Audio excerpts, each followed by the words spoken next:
Ya, jadi standar MFK ini mungkin salah satu standar yang cukup banyak perubahannya untuk standar yang baru ini. Kita akan bahas satu-satu.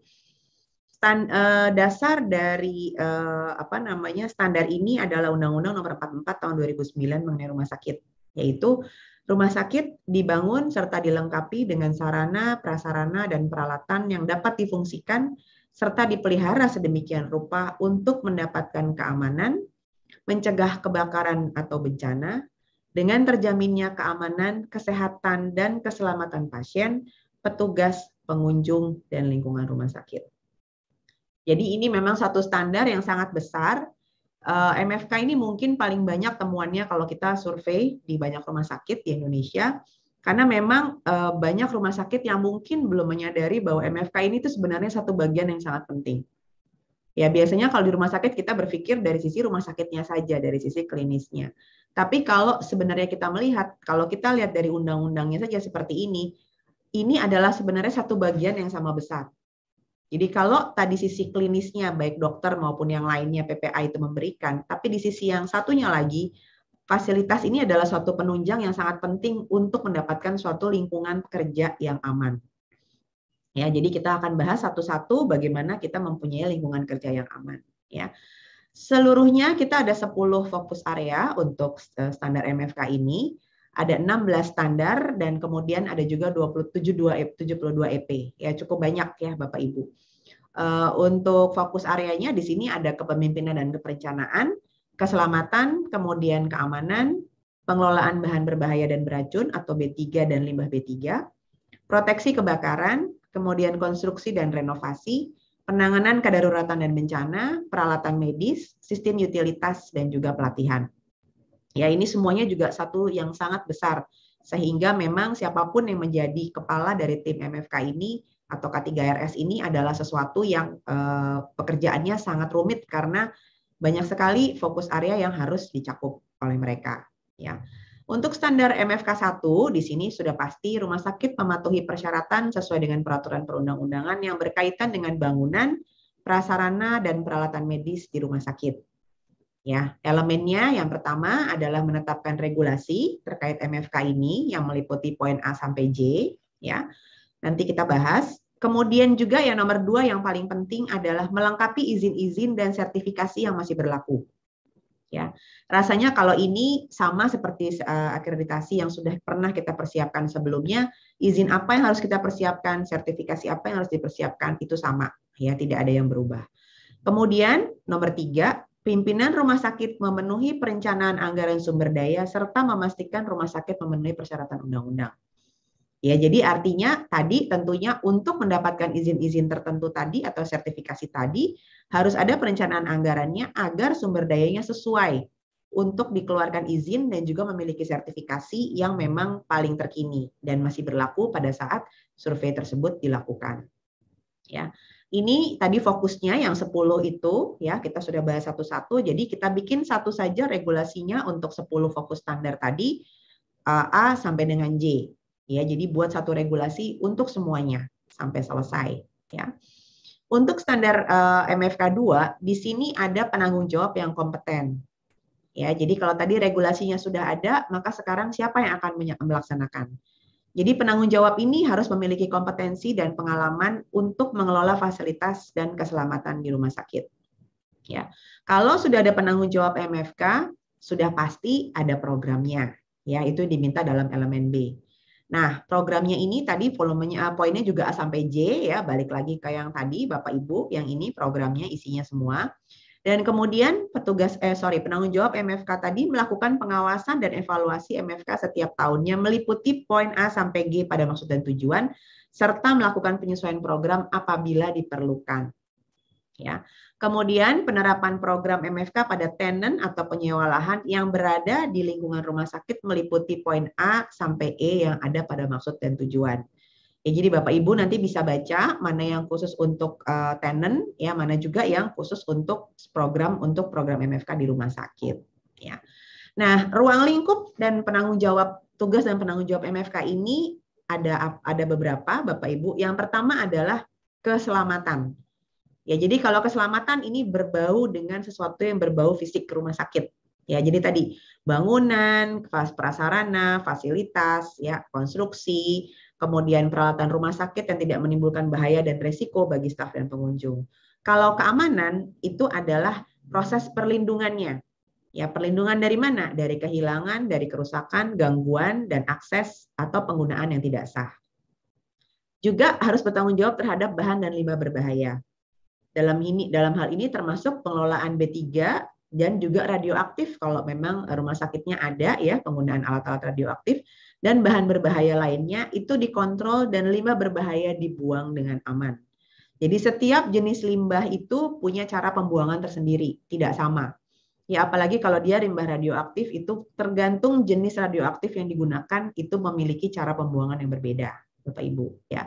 Kemudian untuk proteksi kebakaran, bagaimana penilaian risiko yang berkelanjutan untuk meningkatkan perlindungan seluruh aset, properti dan penghuni dari kebakaran dan asap.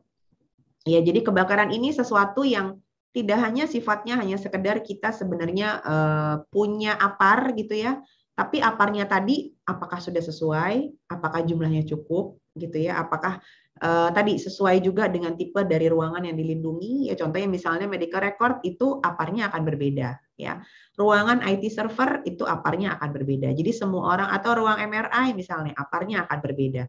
Jadi proteksi kebakaran harus disesuaikan dengan lingkungan di mana kita berada. Tidak sama semuanya hanya menggunakan satu jenis apar.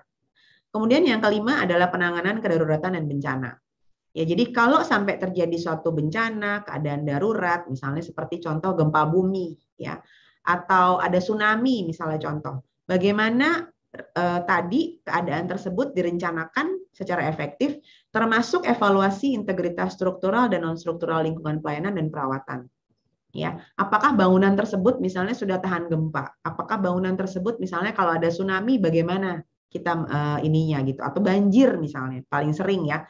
Di Indonesia salah satunya itu kan banjir.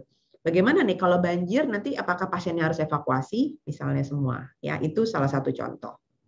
Masih lanjut lagi ke tanggung jawabnya yaitu peralatan medis ya. Jadi semua peralatan medis tersebut yang ada di rumah sakit dipilih, dipelihara dan digunakan dengan cara yang aman dan benar untuk mengurangi risiko ya. Juga sistem utilitas. Di sini sistem utilitas itu ada listrik, ada air, ada gas medik dan juga sistem utilitas yang lainnya harus dipelihara dan diminimalkan dari risiko kegagalan pada saat pengoperasian. Ya, jadi kalau listrik itu tidak boleh sampai ada gagal operasi ya. Tidak boleh nanti misalnya lagi tengah-tengah dokternya operasi di ruang operasi listriknya mati, gensetnya nggak nyala misalnya. Nah, itu pasiennya gimana? Ya apalagi kalau misalnya menggunakan alat-alat yang sifatnya menggunakan listrik ya sebagai sumber utama untuk pengoperasiannya, itu akan sangat berbahaya. Konstruksi dan renovasi. Ya bagaimana tadi resiko terhadap pasien, staf dan pengunjung diidentifikasi, kemudian dinilai selama konstruksi, renovasi dan pembongkaran tadi dilakukan. Pelatihan, ya pelatihan ini harus benar-benar dilakukan untuk semua staf, termasuk juga penyewa lahan kalau memang mereka ada, dan bagaimana pengetahuan mereka tentang K3 termasuk penanggulangan kebakaran itu harus tahu semua. Ya demikian juga tadi PPI, ya PPI juga harus sama. Semua penyewa juga harus paham tentang standar PPI. Kalau standar PPI-nya misalnya mereka buka AV di rumah sakit Bapak Ibu, bagaimana standar PPI terhadap dapur yang ada di situ? Tadi pelayanan makanan, itu juga harus dicek. Berbarengan juga dengan MFK. Ya, jadi biasanya temuan itu Bapak Ibu, kalau MFK-nya temuannya banyak, PPI-nya juga temuannya banyak. Itu sekali 3 uang. Ya nggak bisa MFK-nya bagus banget, terus PPI-nya itu pasti ada hubungan, karena satu standar itu akan saling mengikat satu sama lain. Ya, jadi kalau satu misalnya sudah kena, biasanya nanti itu temannya juga akan kena juga di situ, gitu ya. Kemudian pengawasan kepada para tenan atau penyewa lahan yang melakukan kegiatan di dalam area lingkungan rumah sakit. Ya tadi ya, bagaimana sistemnya kita mengawasi para penyewa lahan tersebut. Ya, penanggung jawab MFK melakukan pengawasan terhadap manajemen fasilitas tadi yang meliputi apa aja.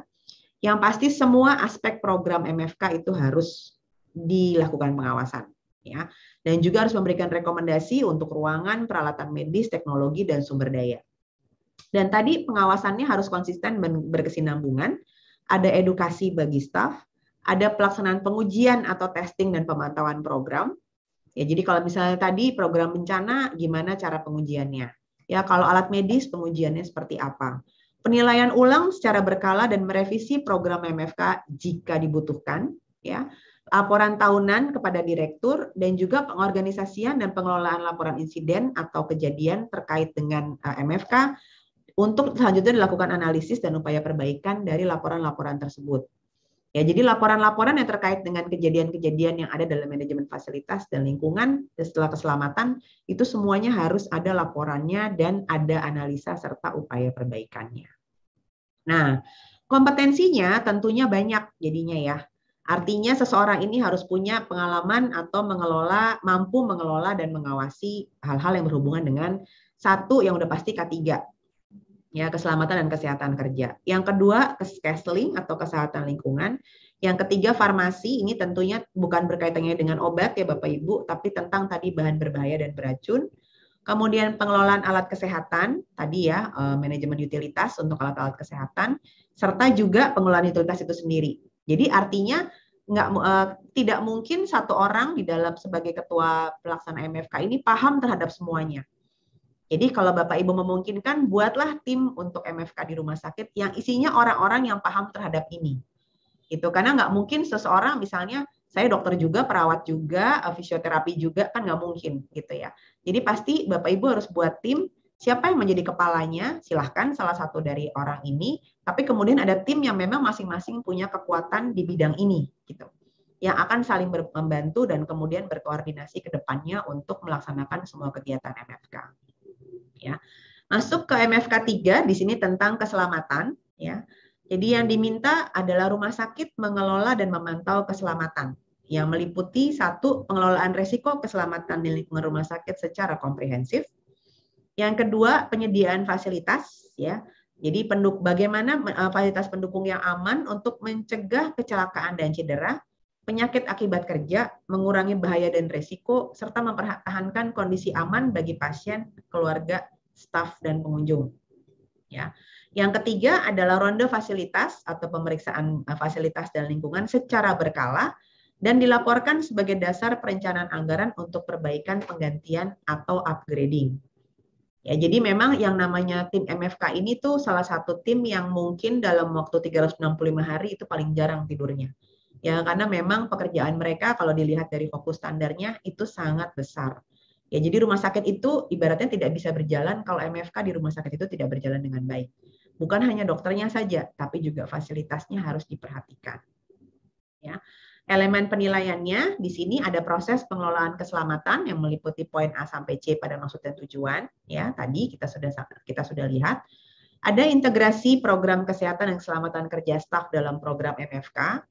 Jadi yang dulu bingung antara K3 dengan MFK itu batasannya seperti apa, sekarang sudah jelas ya bahwa K3 itu adalah bagian dari MFK, Bapak Ibu. Jadi MFK ini memang besar sekali ya. Kemudian ada pengkajian risiko proaktif terkait keselamatan di rumah sakit yang didokumentasikan dalam daftar risiko atau risk register. Ya, jadi setiap tahun ada risiko yang terkait dengan seluruh keselamatan, kemungkinan adanya potensi gangguan keselamatan di rumah sakit itu harus ada pengkajian risikonya secara proaktif. Ya, jadi misalnya apa?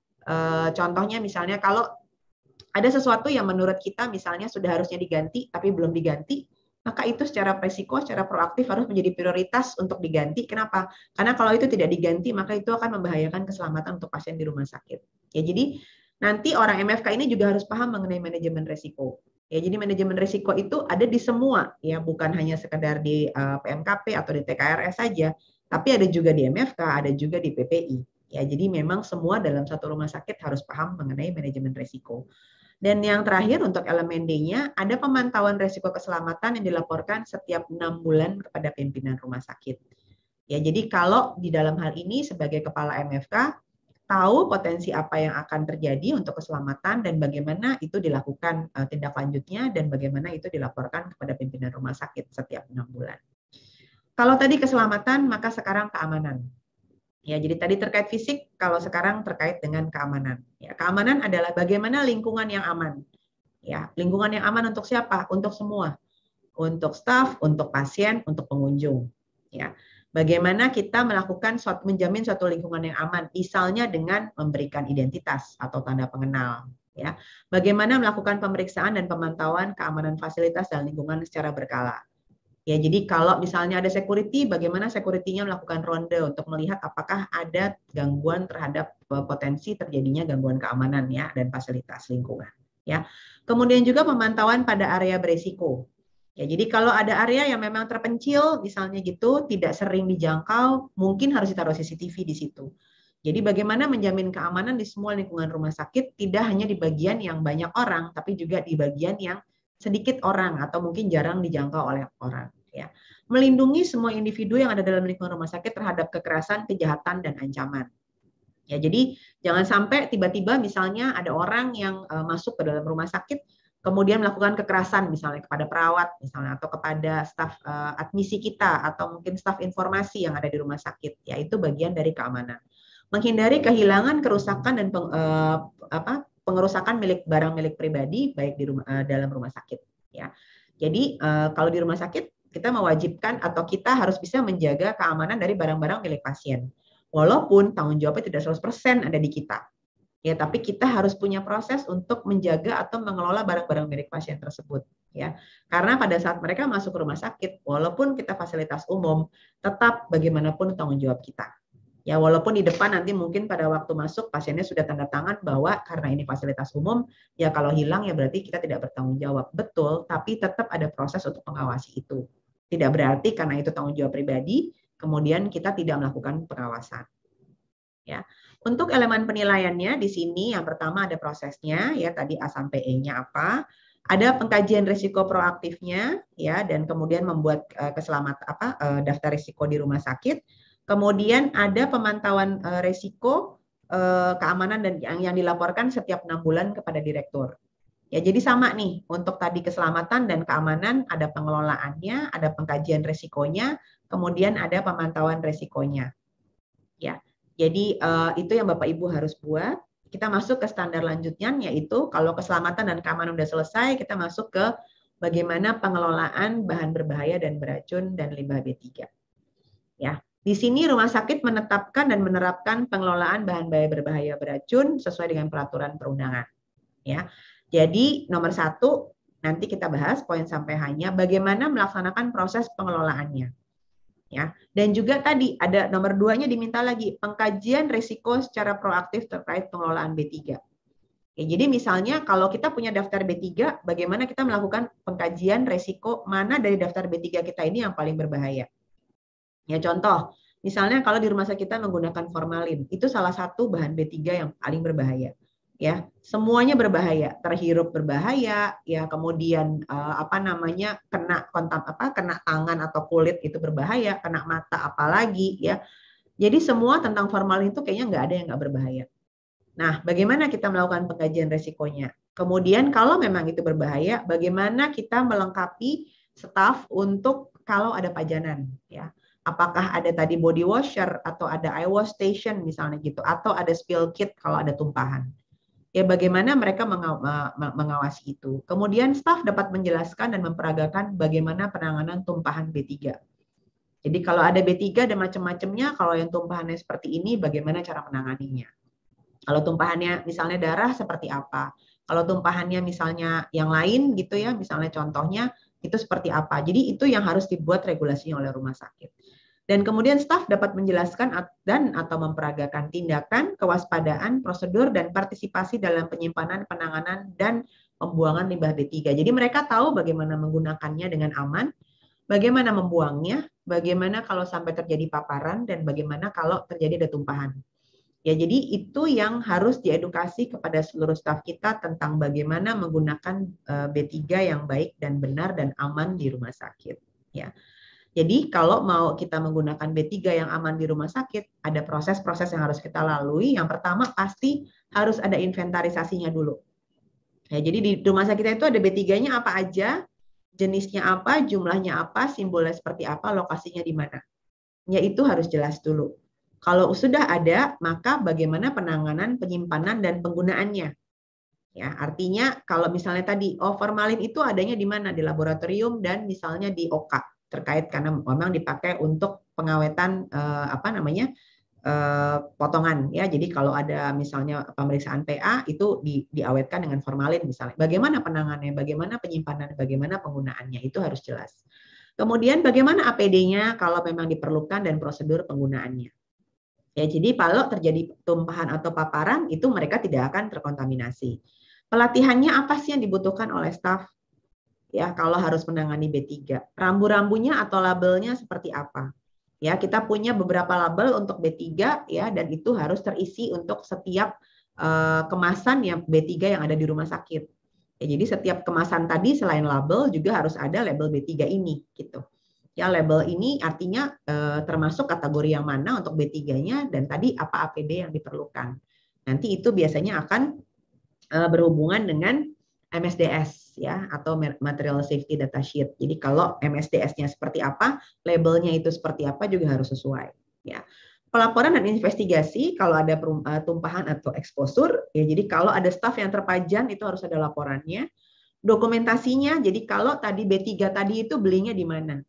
Ya, izinnya seperti apa, lisensinya seperti apa, persyaratan lainnya seperti apa. Ya, jadi kita tahu bahwa memang kita mendapatkan dari misalnya pemasok yang benar untuk B3 ini. Gitu. Demikian juga untuk proses pengadaan atau pembeliannya dan juga pemasok atau supplier wajib melampirkan tadi MSDS ya, lembar data keselamatan. Informasi yang tercantum dalam lembar data keselamatan tadi harus diedukasi kepada staf di rumah sakit, terutama staf yang menyimpan B3 di unitnya. Ya, lanjut. Untuk 5.1, rumah sakit memiliki sistem pengelolaan limbah B3 cair dan padat sesuai dengan peraturan perundang-undangan. Nanti kalau untuk poin A sampai K-nya, Bapak Ibu baca saja di maksud dan tujuan. Yang penting ada regulasinya seperti apa untuk masing-masing poin tersebut. Itu untuk limbah baik cair maupun juga limbah padat. Ya, untuk limbah padat, kalau dikelola mandiri, bagaimana regulasinya? Kalau pihak ketiga yang berizin itu bagaimana juga untuk pemusnahan keduanya baik padat maupun cair yang tidak bisa dibuang ke IPAL. Ya, dan juga untuk limbah cair itu bagaimana? Ya, jadi memang setiap limbah ini semuanya punya pengelolaan tersendiri. Nah, tadi juga di PPI kita juga ada kan limbah yang sendiri-sendiri tadi ya. Darah dan produk darah ada sendiri, limbah benda tajam sendiri. Nah, itu ada hubungannya dengan ini juga gitu ya. Jadi dengan limbah-limbah yang memang berbahaya dan beracun. Nah, untuk rumah sakit harus menetapkan jenis limbah berbahayanya itu apa saja dan mengidentifikasi pembuangannya. Ya, kalau mau pakai kode warna boleh, mau pakai label juga boleh. Ya, kategori limbah B3 di sini ada limbah B3 menular, ada benda tajam, ini sama ya, seperti yang PPI, patologis dan anatomi PA ya, misalnya ada jaringan tubuh, farmasi, tadi obat, misalnya obat-obat narkotika ngebuangnya seperti apa, bahan kimia logam berat atau wadah bertekanan ya, genotoksik atau sitotoksik tadi misalnya terkait punya radioaktif ya, juga radioaktif di sini sitotoksik itu juga beda lagi. Itu biasanya lebih selain radioaktif dia juga biasanya yang berhubungan dengan pengion ya, radiasi pengion yang lain. Jadi misalnya yodium dan sebagainya. Sistem penyimpanan dan pengelolaan limbah B3 mengikuti ketentuan peraturan perundang-undangan. Ya, jadi ini semua sudah diatur. Bapak Ibu bisa melihat regulasinya dan juga peraturannya kalau untuk limbah saya yakin cukup banyak ya dan bisa Bapak Ibu pelajari. Nah, untuk persyaratan fasilitas pembuangan sementara, ya jadi pastikan Bapak Ibu karena tadi tidak bisa langsung membuang, pasti bikin sesuatu yang sementara di rumah sakit. Maka di sini ada persyaratannya ya yang memang sudah menjadi ketentuan, yaitu lantainya harus kedap ya, berlantai beton atau semen dengan sistem drainase yang baik serta mudah dibersihkan dan melakukan disinfeksi. Ya, ada sumber air atau keran air untuk pembersihan yang bisa dilengkapi dengan sabun cair, mudah diakses untuk penyimpanan limbah, dapat dikunci ya, jadi nggak sembarang orang bisa masuk. Kemudian mudah diakses oleh kendaraan atau siapa yang akan mengumpulkan limbah tersebut ya, loading docknya, jadi harus jelas. Kemudian terlindungi dari sinar matahari, hujan, angin kencang, banjir, dan faktor lain yang berpotensi menimbulkan kecelakaan atau bencana kerja. Ya, jadi jangan bikin TPS yang kalau hujan sedikit banjir, tergenang. Ya, harus dibuat tempatnya bagaimana caranya tidak terkena dengan banjir. Ya, contohnya seperti itu. Karena Indonesia paling sering ya kita di mana-mana dikit-dikit kan banjir. Apalagi kayak gini sekarang banyak hujan, setiap hari hujan. Tentunya hal ini harus jadi pertimbangan pada waktu kita membuat sebuah TPS yang ada di lokasi rumah sakit.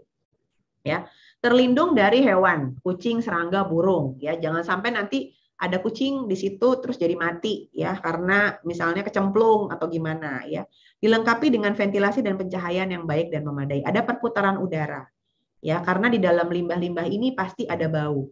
Dan kalau semakin lama disimpan ya tadi harus ditentukan juga berapa lama penyimpanan untuk masing-masing limbah ini.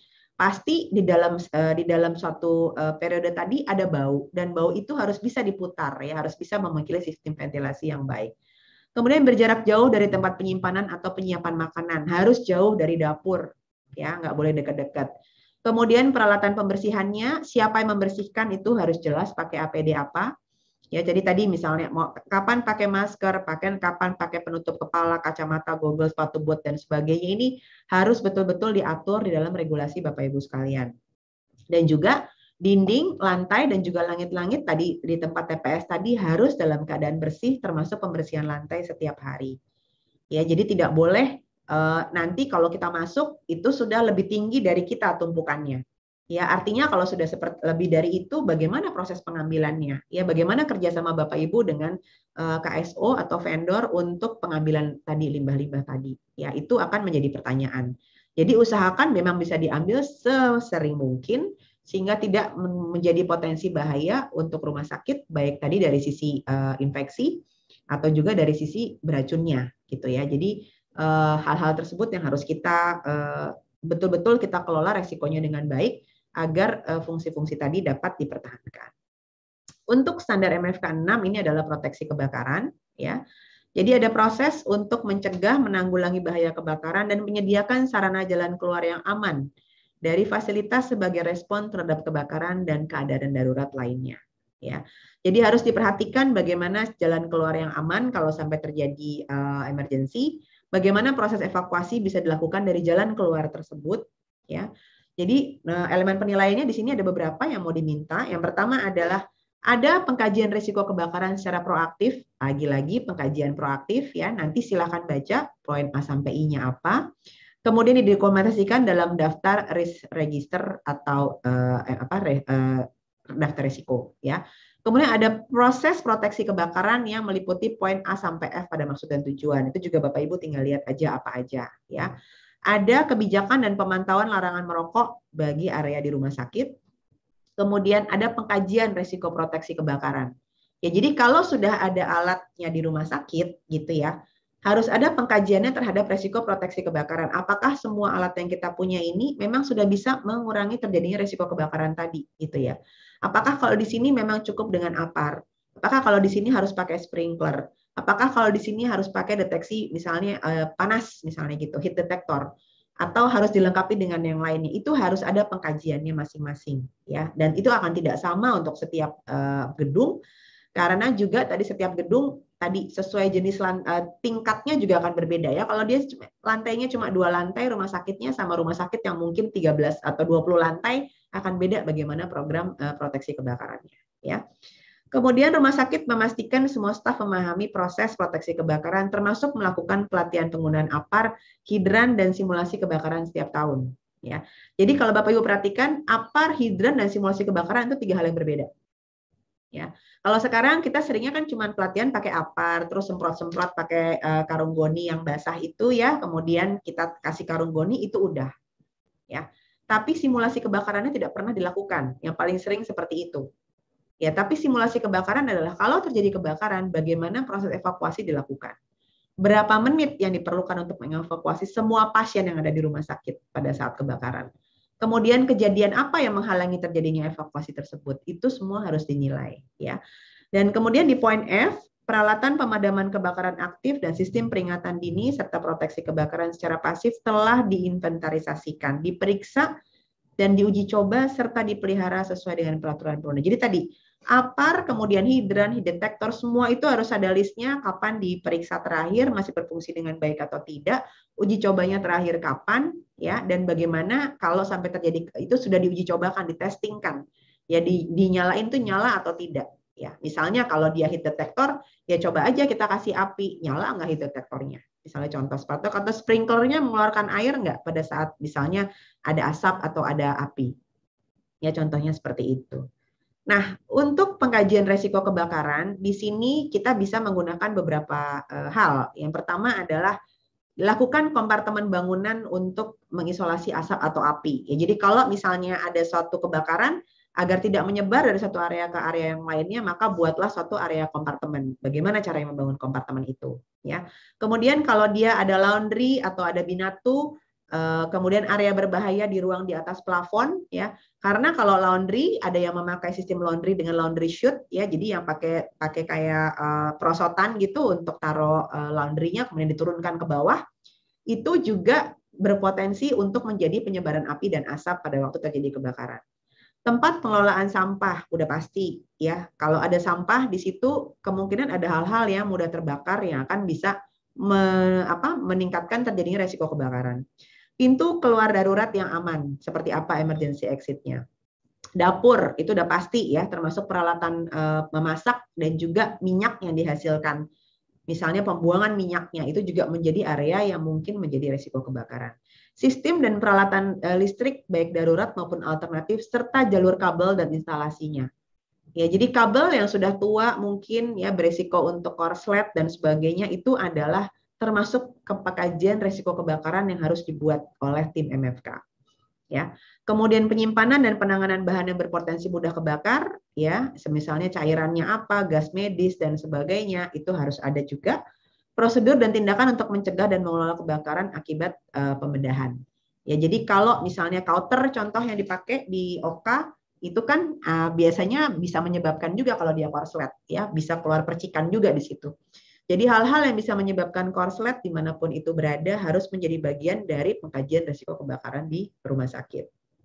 Nah, berdasarkan hasil pengkajian tadi, ada suatu proses proteksi kebakaran untuk, ya, ini ada A sampai F, ya. Bagaimana pencegahan kebakaran itu melalui pengurangan risiko seperti penyimpanan dan penanganan bahan-bahan mudah terbakar secara aman. Ya, artinya bagaimana kita menyimpannya supaya tidak mudah terbakar. Kedua, konstruksinya. Ya, apakah konstruksi itu dekat dengan bangunan yang ditempati pasien? Ya, jadi misalnya kalau sering tuh kita berlokasi rumah sakit karena kecil, mungkin gas medis adanya itu di sebelah dari rawat inap, gitu. Ya, atau supaya dekat sama instalasi OK, misalnya gitu. Sering seperti itu, ya. Sebenarnya kalau di luar negeri itu ada aturannya, ya, berapa meter itu yang harus dibuat jarak antara alat-alat tersebut dengan bangunan. Tapi kalau di Indonesia mungkin belum ada aturan yang jelas untuk mengatur itu. Tapi setidaknya kita sebagai tim MFK memastikan bahwa situasinya itu aman. Dan kalau terjadi suatu ledakan atau apapun, bagaimana kemungkinan itu tidak menyebar ke area yang paling dekat dengan pasien. Ya. Kemudian juga jalur rambu dan jalur evakuasi yang aman dan tidak terhalang kalau terjadi kebakaran. Ya, jadi sering kalau kita buka pintu exit kebakaran itu isinya adalah tempat untuk menyimpan barang, ya, atau gudang. Ya, jadi bagaimana itu kalau ada kebakaran nanti nggak atau misalnya suka tempat tidur yang tidak terpakai. Sering tuh kalau kita buka pintu kebakaran itu yang keluar seperti itu atau pintunya terkunci. Terutama di pintu yang bagian bawah. Karena kalau pintu bagian bawahnya dibuka, biasanya suka nanti ada orang bisa masuk dari situ gitu katanya. Ya, jadi bagaimana pada saat karena kita nggak pernah tahu kebakaran itu terjadinya kapan. Dan kalau itu sudah terjadi, terus orang nggak bisa keluar, nah, disitulah kita sebagai suatu sistem rumah sakit artinya belum sempurna memikirkan hal-hal tersebut, ya. Kemudian penyediaan sistem peringatan dini yang pasif tadi misalnya smoke detector, heat detector, alarm kebakaran dan sebagainya. Kemudian penyediaan fasilitasnya meliputi APAR, hidran, sprinkler dan sebagainya, ya. Dan sistem pemisahan atau isolasi dan kompartementalisasi baik api maupun asap. Ya, ini sesuatu yang tentunya mungkin Bapak Ibu baru mungkin belajar, tapi inilah sebenarnya sistem proteksi yang memang seharusnya dimiliki oleh sebuah sarana, dalam hal ini adalah rumah sakit. Ya. Kemudian peralatan medis, ya, kita masuk ke dalam MFK 7 di sini. Bagaimana rumah sakit menetapkan dan menerapkan proses pengelolaan peralatan medik. Ya. Nomor 1, identifikasi dan penilaian kebutuhan alat medik serta uji fungsinya sesuai dengan ketentuan dari penerimaan alat medik baru. Jadi kalau ada alat baru, bagaimana uji fungsinya sampai kita bisa mengatakan bahwa alat medik ini adalah siap pakai dan layak pakai. Ya, kemudian yang kedua adalah inventarisasi dari seluruh peralatan medik. Jadi harus ada inventaris dari seluruh peralatan medis di rumah sakit, apa saja alat-alatnya. Ada pemeriksaan secara berkala ya untuk alat-alat ini. Ada pengujian terhadap alat-alat ini dan memastikan tidak ada bahaya yang ditimbulkan akibat penggunaan alat. Contohnya misalnya kayak counter tadi ya. Itu kalau tidak diuji itu berbahaya sekali. Ya, jadi itu yang memang harus dikaji oleh tim MFK. Dan bagaimana proses pemeliharaan prevensi dan juga kalibrasi untuk alat-alat ini. Ya. Lanjut, ini untuk elemen penilaian yang diminta.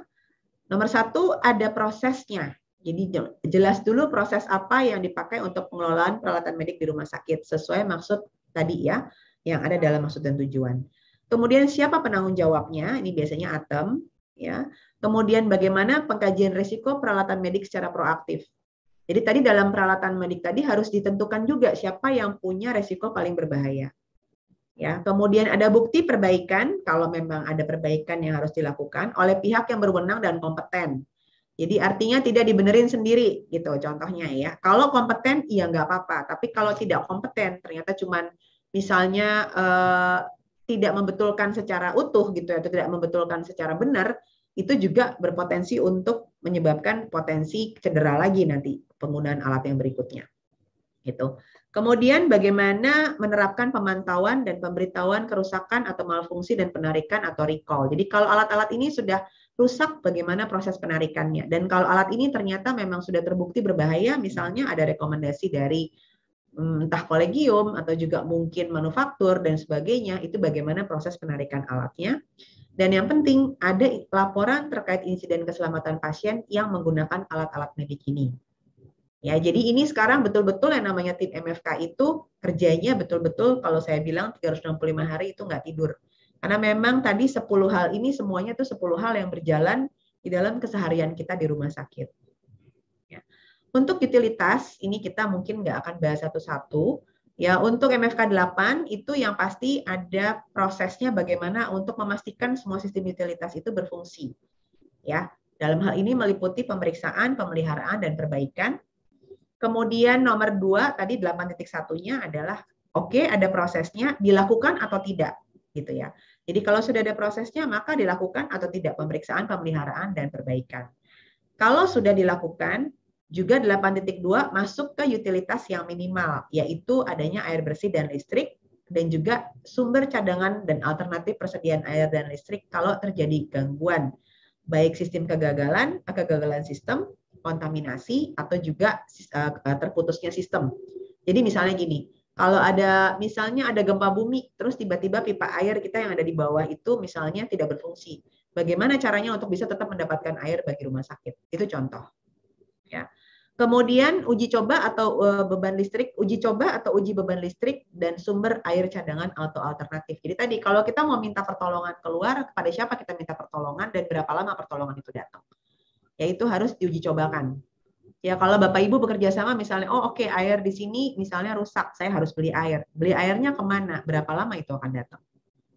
Gitu. Kemudian kalau misalnya kita mau memakai tadi genset misalnya, kita harus beli solar. Berapa lama itu harus beli solar? Pada saat kejadian misalnya ada gempa bumi, kira-kira tukang pom bensin yang jual solar itu ada nggak ya gitu loh. Nah hal seperti itu yang harus kita pikirkan karena rumah sakit itu adalah fasilitas umum. Artinya apa? Pada saat suatu kejadian bencana, orang itu datangnya justru ke rumah sakit gitu karena akan minta pertolongan. Sehingga kita dalam hal ini memang mau tidak mau dalam tanda kutip diminta untuk menjadi sesuatu tempat yang memang dapat diandalkan gitu ya untuk menjadi tempat di mana pada saat ada kejadian bencana orang tetap datang ke kita dan dapat dilayani. Itu sebenarnya masalahnya. Gitu. Kita bukan mall yang kalau ada gempa bumi tutup aja gitu kan, enggak. Tapi kalau kita ada gempa bumi kan kita juga harus beroperasi untuk bisa membantu, tetap bisa membantu dan memberikan pelayanan karena kita justru akan jadi sumber dari kebutuhan masyarakat pada saat itu gitu. Sesuatu yang sangat penting, yang sangat dicari justru. Ya. Kemudian juga ada uji untuk pemeriksaan air bersih dan air limbah secara berkala sesuai dengan peraturan perundang-undangan. Ya, jadi kalau untuk air bersih seperti apa, limbah seperti apa, itu saya rasa sudah ada semua. Nah, untuk sistem utilitas di sini, elemen penilaiannya adalah rumah sakit menerapkan proses pengelolaan sistem utilitas, ya tadi yang A sampai E pada maksud dan tujuan, dan juga membuat pengkajian risikonya. ya, serta komponen kritikalnya secara proaktif setiap tahun dan didokumentasikan dalam daftar risiko. Nah, setelah itu, maka ada proses pengelolaan terhadap sistem utilitas dan komponen kritikal. Yang pertama tadi, ketersediaan air dan listrik 24 jam 7 hari seminggu. Ada daftar inventaris terhadap komponen utilitas tadi. Ada proses pemeliharaan, pemeriksaan. Sorry, saya minum dulu sebentar.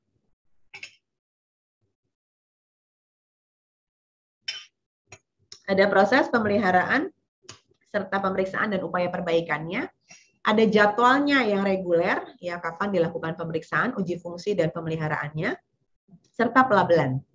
Ya, jadi pelabelan ini semua dari tuas-tuas kontrol dari sistem utilitas tadi, air, listrik dan yang lainnya termasuk gas medis itu harus ditandai.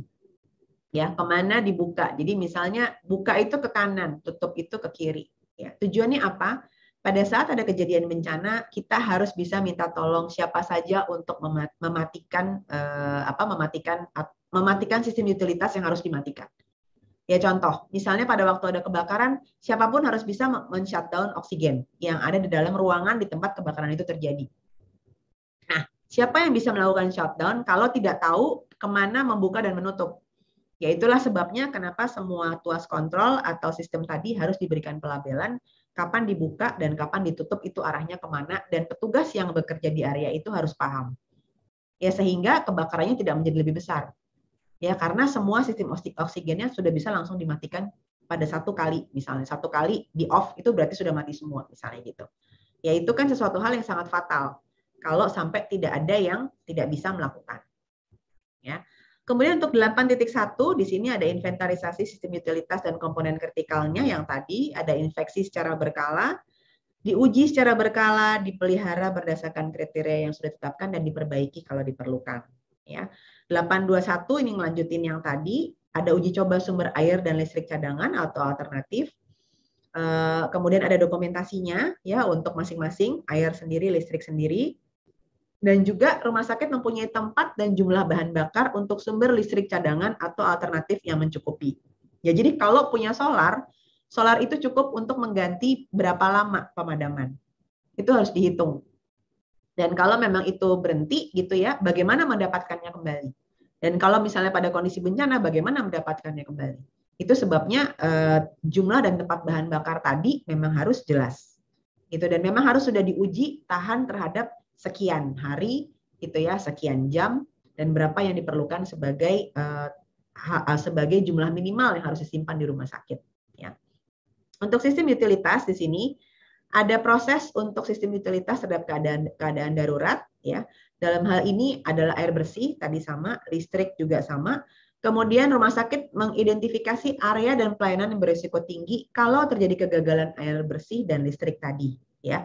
Jadi mana yang paling terganggu dan mana yang harus diberikan prioritas kalau sampai terjadi gangguan ya. Dan ada sumber listrik dan air bersih cadangan pada keadaan darurat atau emergency ya.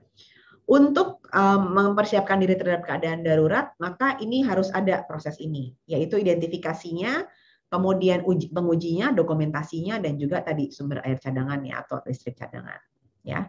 Ini kita nggak bahas lagi ya, kurang lebihnya sama. Mungkin untuk air bersih di 8.3, yang pasti kita harus ada monitoring terhadap mutu air bersih, ya, dan juga pemeriksaan air limbah kita setiap 3 bulan, ya. Juga untuk mutu air yang digunakan untuk dialisis ginjal, Bapak Ibu. Jadi airnya harus dimonitor untuk kontaminasi dan juga bakteri yang ada di dalamnya. Dan pemeriksaan ini semua harus lengkap terdokumentasi, baik untuk air bersih, limbah, kemudian mutu air RO, dan juga hasil pemeriksaan air dan perbaikannya yang dilakukan kalau memang ada hal-hal yang tidak sesuai dari hasil pemeriksaan. Kalau poligigi memakai RO, termasuk juga di dalamnya. Ya, jadi bukan hanya dialisis, tapi juga poligigi. Ya, karena ada beberapa poligigi yang juga menggunakan air RO, tapi ada juga yang tidak. Ya, jadi silakan sesuai sama masing-masing dari kondisi rumah sakit di tempat kita bekerja. Ya. Nah, untuk MFK 9 di sini adalah penanganan kedaruratan bencana ya. Jadi di sini ada bagaimana jenis dari bencana itu yang harus kita tentukan. Kemudian tim MFK juga harus menentukan ada nggak masalah dengan integritas struktural dan non struktural. Ya, jadi kalau misalnya terjadi suatu angin kencang misalnya, mungkin nggak tiba-tiba ya atap rumah sakit atau lobi rumah sakit yang bentuknya kaca itu pecah semua. Mungkin nggak? Mungkin. Ya. Bagaimana kita melakukan pengkajian risiko terhadap hal itu? Ya. Kemudian peran kita di dalam rumah sakit, strategi komunikasi kita kalau ada kejadian bencana seperti apa? Ya sering banget di sini kalau ada gempa nggak ada pagingnya. Ya, karena katanya alasannya gempanya nggak berasa. Ya, kita tuh dalam hal keseharian banyak hal-hal yang kadang-kadang di dalam hal MFK ini kita tidak terlalu memperhatikan. Memang kejadiannya mungkin satu dari beberapa tahun, tapi pada saat kejadian itu pasti akan cukup membuat kita kewalahan kalau kita tidak siap dan kita tidak melakukan latihan selama itu belum terjadi. Ya. Kemudian bagaimana mengelola sumber daya pada saat terjadi bencana? Bagaimana mengelola kegiatan klinis? Ya kalau harus evakuasi misalnya pergi ke lapangan parkir, bagaimana caranya? Misalnya orang yang perlu intubasi, gimana tuh mesti melakukan terapi lanjutannya misalnya di lapangan parkir? Apakah semua orang harus melakukan ini terus gitu ya, pakai ambu bag terus gitu, mau berapa lama ya? Dan kalau gantian pun juga capek banget pastinya ya. Bagaimana identifikasi dan penetapan peran serta tanggung jawab staf selama kejadian? Itu sebabnya kenapa di rumah sakit kita berharap ada kan tadi kalau tim kebakaran hari ini siapa? Ya siapa yang pakai topi merah, siapa yang pakai itu sebenarnya tujuannya adalah mempersiapkan kalau terjadi sesuatu siapa yang bertugas sebagai apa. Jadi nggak bingung dan nggak tunjuk-tunjukkan lagi. Gitu. Dan bagaimana proses mengelola keadaan darurat kalau terjadi konflik antara tanggung jawab pribadi staf dengan rumah sakit untuk menyediakan pelayanan pasien, ya, termasuk kesehatan mental dari staf. Ya, jadi kalau misalnya ada suatu kejadian tsunami atau kejadian bencana alam di tempat Bapak Ibu, staf Bapak Ibu sedang ada di rumah, tapi karena kejadian bencana Bapak Ibu memerlukan dia untuk datang ke rumah sakit. Tapi pada saat yang sama, dia juga kena bencana di rumahnya. Ya, dan kemudian dia tidak bisa datang ke rumah sakit karena misalnya di rumah itu ada orang tuanya yang umurnya udah tua, ada anak bayi mungkin. Bagaimana Bapak Ibu mengelola itu? Ya, staf siapa saja yang akan bisa datang kalau diperlukan dan kalau ada konflik seperti ini, bagaimana Bapak Ibu membuat regulasinya? Ya. Di sini untuk pengelolaan bencana tadi kita sudah bahas poin sampai H ya. Kemudian harus dilakukan identifikasi bencana internal dan eksternal menggunakan HVA atau Hazard Vulnerability Analysis ya. HVA ini kalau bingung Bapak Ibu bisa Google. Pasti akan keluar bentuknya seperti apa ya. Kalau mau pakai yang punya WHO punya boleh, tapi itu banyak banget. Banyak yang lebih sederhana kalau Bapak Ibu mau buat ya. Jadi nggak usah saya ingin yang penting ini mampu laksana ya karena tadi MFK ini besar sekali dan sering sekali selama ini tidak menjadi prioritas dari rumah sakit ya. Kemudian ada simulasi penanggulangan bencana minimal setahun sekali termasuk di briefing. Jadi ada disaster drill. Ya tadi jadi bukan latihan cuman kebut-kebut pakai karung basah ya Bapak Ibu, tapi bagaimana kalau terjadi penanggulangan bencana? Ya gimana proses evakuasinya? Ya dan mau ditaruh di mana, berapa jumlah pasien yang bisa diselamatkan pada jumlah waktu kurun waktu yang sangat sempit misalnya ya. Kemudian staf dapat menjelaskan atau memperagakan prosedur dan peran mereka dalam penanganan kedaruratan baik bencana internal maupun eksternal dan ada area dekontaminasi pada gawat darurat kalau diperlukan. Ya karena bencana kalau dari eksternal bisa saja memang memerlukan area dekontaminasi untuk gawat darurat. Ya jadi ruang dekontaminasi yang sudah ada selama ini itu termasuk juga di dalam bagian dari penanganan kedaruratan bencana. Untuk MFK 10, di sini kalau di PPI ada IKRA, di sini ada PCRA, ya atau Pre-Construction Risk Assessment. Ya. Ada beberapa hal yang harus kita lihat sehubungan dengan konstruksi dan renovasi, dan ini tentunya kerjasama antara tim MFK dengan tim PPI. Ya. Karena yang dilakukan penilaian adalah kualitas udara, bagaimana mencegah dan mengendalikan infeksi, utilitasnya seperti apa, kebisingan, getaran, bahan dan limbah berbahaya, keselamatan kebakarannya, keamanannya seperti apa, prosedur darurat. Jadi kalau misalnya terjadi sesuatu di dalam konstruksi tersebut, bagaimana aksesnya? Ya, orang tetap bisa lewat, tidak ada yang terluka, akses mendapatkan pelayanan seperti apa. Kemudian bahaya lain yang mempengaruhi perawatan, pengobatan, dan pelayanan. Ya, jadi PCRA ini ada penilaian risiko prakonstruksinya, ya. Jadi menerapkan penilaian risiko, kemudian melakukan penilaian risikonya sendiri. Setelah itu melakukan tindakan berdasarkan hasil penilaian risiko dan memastikan bahwa kepatuhan kontraktor itu dipantau, dilaksanakan dan didokumentasikan. Ya. Jadi kalau kontraktor itu ya umumnya sih ya nggak pakai topi itu paling sering ya. Terus alat pengaman yang lain juga tidak dipakai ya. Jadi apa yang harus dipakai untuk melindungi dirinya sendiri itu seringnya nggak dipakai ya kalau kita melihat pembangunan di Indonesia. Karena orang Indonesia itu memang berani banget gitu ya. Dan hal-hal ini yang harus kita cegah supaya ke depan jangan sampai ada kejadian atau cedera ya pada saat konstruksi baik dari staf kita maupun juga dari pihak kontraktor itu sendiri. Kemudian pelatihan. Jadi pelatihan ini adalah seluruh staf di rumah sakit harus dilatih dan memiliki pengetahuan tentang pengelolaan fasilitas rumah sakit, program keselamatan, dan peran mereka dalam memastikan keamanan dan keselamatan fasilitas secara efektif. Ya, jadi semua program pelatihan MFK ini terkait keselamatan harus diberikan, terkait keamanan juga harus diberikan, terkait dengan pengelolaan B3 dan limbahnya juga harus diberikan setiap tahun. Ya. Nah, lanjut lagi terkait proteksi kebakaran juga harus ada, terkait alat medik harus ada, terkait sistem utilitas harus ada, terkait penanganan bencana harus ada, dan juga tidak hanya itu, vendor, pekerja kontrak, relawan, pelajar, peserta didik, peserta pelatihan, kalau mereka ada di rumah sakit itu juga harus mendapatkan pelatihan. Ya, jadi bisa dikatakan seluruh program MFK itu adalah program yang harus mendapatkan pelatihan. Jadi kebayang ya, tim MFK ini makanya saya bilang 365 hari itu mungkin nggak tidur. Karena sebenarnya pekerjaannya itu banyak sekali, Bapak Ibu. Ya, demikian mungkin yang bisa saya sampaikan untuk MFK. Saya kembalikan ke Mbak Desi sebagai moderator. Ya. Dokter Dini, untuk pertanyaan sudah Desi kirim, Dok. Banyak ya. Banyak, Dok. Sangat antusias. Kayaknya mabok nih ya pesertanya. Semoga enggak ya Bapak Ibu ya. Oke, bismillah. Penanggulangan bencana apa nih? Dari Narendra Aji Wicaksana ya. Kalau melihat standar MFK 9 tentang penanggulangan bencana jika dibandingkan dengan standar AKP 2.1 tentang penumpukan pasien di UGD, oke. Apakah standar tersebut merupakan hal yang sama atau bisa digabungkan atau sesuatu yang berbeda? Bagaimana aplikasi di lapangan? Jika berbeda, siapa leading sektor pada masing-masing skenario, baik penumpukan di IGD maupun skenario bencana? Ya, oke. Jadi kalau bencana dan penumpukan pasien UGD itu dua hal yang berbeda, ya, Pak Narendra ya, mungkin dokter ya, Dokter Narendra. Jadi kalau pengumpulan penumpukan pasien di UGD itu terkait pada kondisi yang dikatakan aman-aman saja. Jadi misalnya hanya ada karena ternyata tadi dokter UGD-nya hari ini tuh cuma masuk cuma 1 orang sehingga pasiennya tuh numpuk gitu nggak masuk. Ya, jadi kalau kita bedakan di AKP itu adalah kondisi biasa-biasa aja, tidak ada suatu kondisi bencana. Tapi kalau pada kondisi bencana itu memang betul ada bencana. Jadi misalnya tadi ada gempa bumi di mana tiba-tiba UGD-nya kedatangan 100 orang. Ya, yang harus semuanya misalnya mendapatkan pertolongan.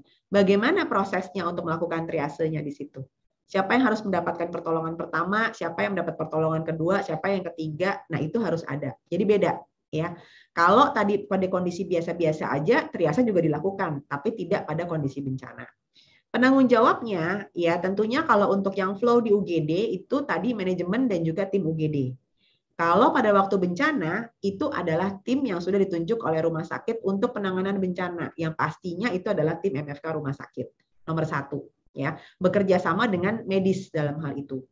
Ya, tapi untuk koordinasinya atau pimpinannya, selama jam kerja, biasanya dua-duanya itu dipimpin oleh dokter UGD. Baik yang bencana maupun yang tidak bencana. Ya, di luar, kalau pagi itu manajemen sampai jam kerja selesai. Tapi begitu jam kerja selesai itu adalah dokter UGD atau MOD. Ya. Jadi Bapak Ibu silahkan memilih siapa yang menjadi penanggung jawab kalau sampai ada bencana ya pada jam kerja dan di luar jam kerja. Ya kalau jam kerja, kalau UGD ya tetap UGD, tim UGD ya, bukan dari manajemen ya seperti itu.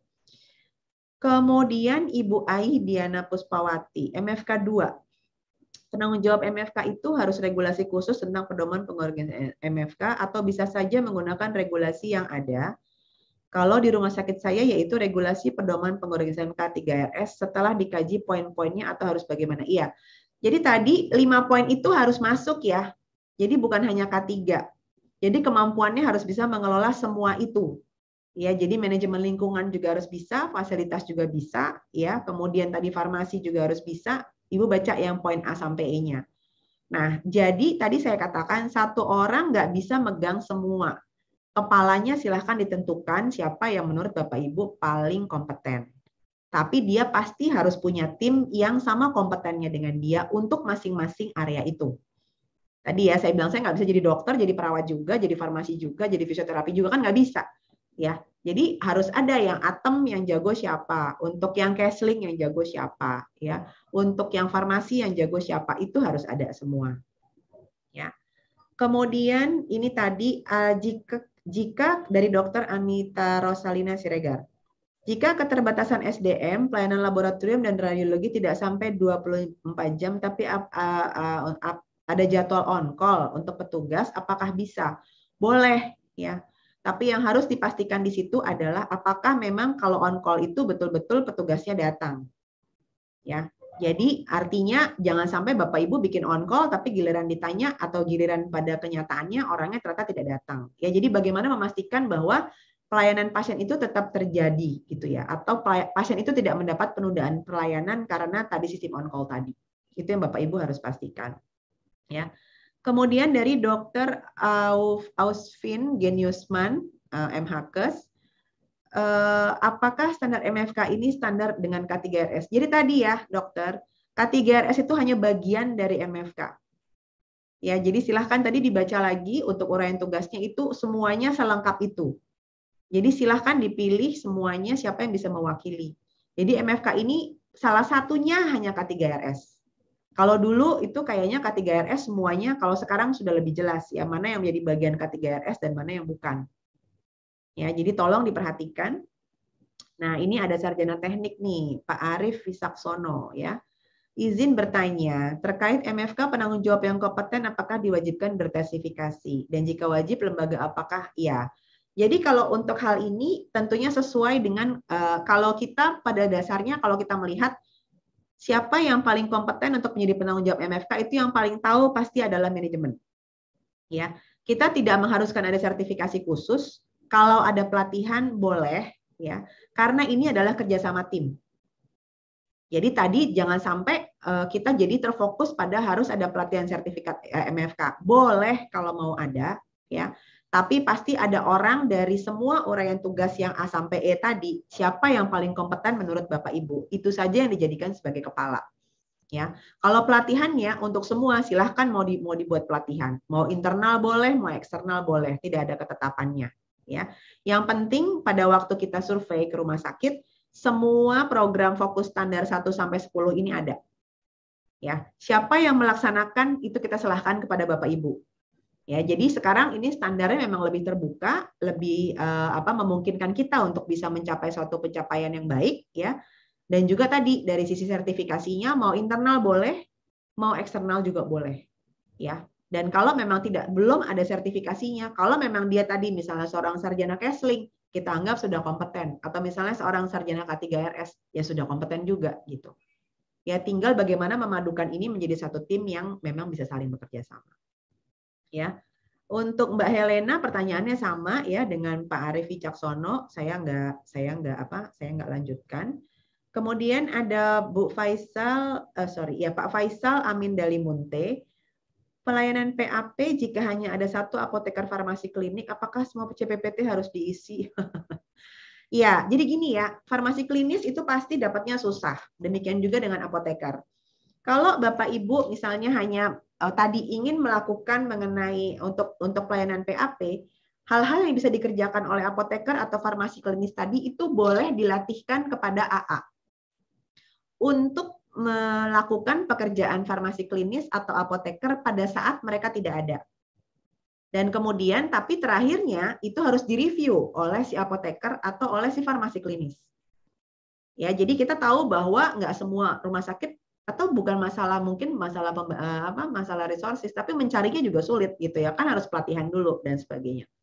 Jadi kalau yang sudah punya itu silahkan melatih teman-teman yang ada di rumah sakit. Jadi selama dia tidak ada yang mengerjakan, tapi nanti pada waktu dia masuk dia harus mereview semua pekerjaan teman-teman AA-nya tadi, apakah sudah sesuai atau belum. Ya, jadi jangan menjadi hambatan lagi. Ya. Kemudian tadi Pak Albert Hasibuan pertanyaannya sama ya. Jadi MFK dan K3RS. K3RS hanya bagian dari MFK. Kalau mau jadi penanggung jawabnya itu ketua K3RS, boleh. Ya, jadi nggak usah takut bahwa itu tidak ada atau tidak diperbolehkan. Ya. Ada lagi dari dokter gigi Laili Rahmawati.